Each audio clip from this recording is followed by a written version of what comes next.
This is Larry Henares, making your day with part 14 of the book that I wrote on Philippine history. Chapter, Why did Bonifacio succeed where Rizal failed? My friends, it is one of the ironies of our times that for more than 50 years, our historians mistakenly believed that the cry was not in Pugadlawin but in Balintawak. We constructed a fabulous Balintawak monument commemorating the cry of Balintawak, made it the gateway to Metro Manila, till finally, red-faced and embarrassed, our authorities were convinced that the great event happened elsewhere, in Pugadlawin, where there is no more space to build a large monument, or one of Minister Aspira's mountain heads.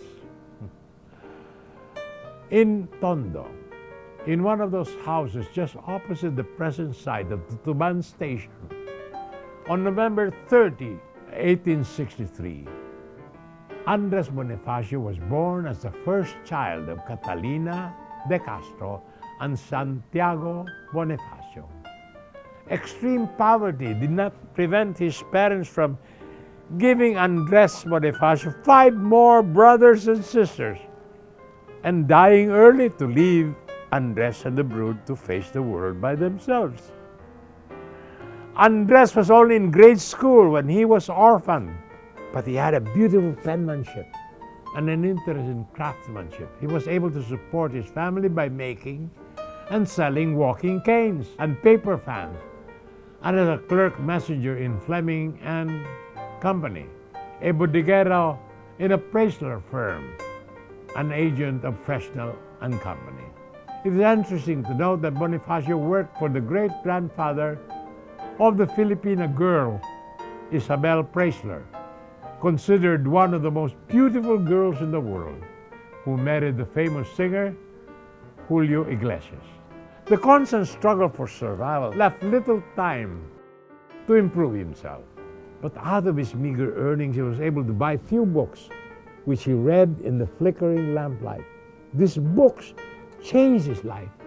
Eugene So's The Wandering Dew, Rizal's Noli and the Fili, the Bible, books on international law, the Penal Code and Civil Code, and the lives of American presidents, the novels of Victor Hugo, Les Miserables, and of Alexander Dumas, Father and Son, The Three Musketeers, the ruins of Palmyra, and a book on the French Revolution. More about this after these messages.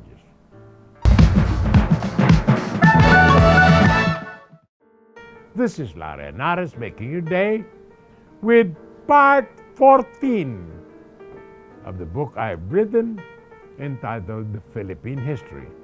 Chapter, Why did Bonifacio succeed where Rizal failed? The Ruins of Palmyra, a splendid folio by Wood and Dawkins on the 3rd century Syrian kingdom of Queen Zenobia, overthrown by the Roman Emperor Aurelian. The account of the French Revolution and Rizal's 2 novels so deeply affected Andres Bonifacio that he found himself drawn into the maelstrom of the actions and passions of his time.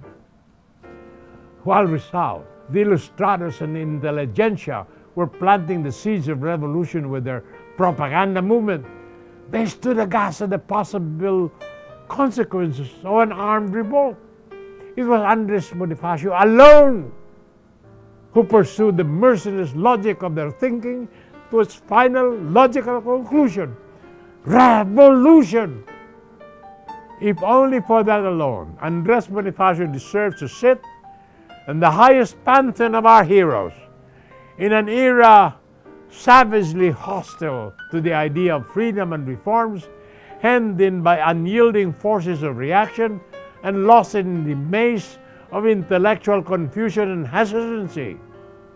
Andres Bonifacio was able by sheer willpower to make his Katipunan the focal point of all the aspirations of the Filipino race since the day Lapu-Lapu savaged Magellan on the beach at Mactan. Why did Bonifacio succeed where others like Rizal, more brilliant and educated, failed? First, he belonged to the lowest class, which had nothing to lose but its chains. Sharing the sufferings of his people and making his appeal through the language the masses understood, he was able, as no intellectual could, to whip the passions and prejudices of the people against their oppressors. Second, his lack of education and one-sided outlook was such that he could never imagine and invent pitfalls, alternative plans and possibilities that would serve to confuse the mind and weaken one's resolution and willpower. It was to his advantage that he did not have the education of Rizal, whose cultured mind and many-faceted mind generated doubt over the ability of his people to stand on their own 2 feet. Bonifacio's intellectual shortcomings and weaknesses became his strength.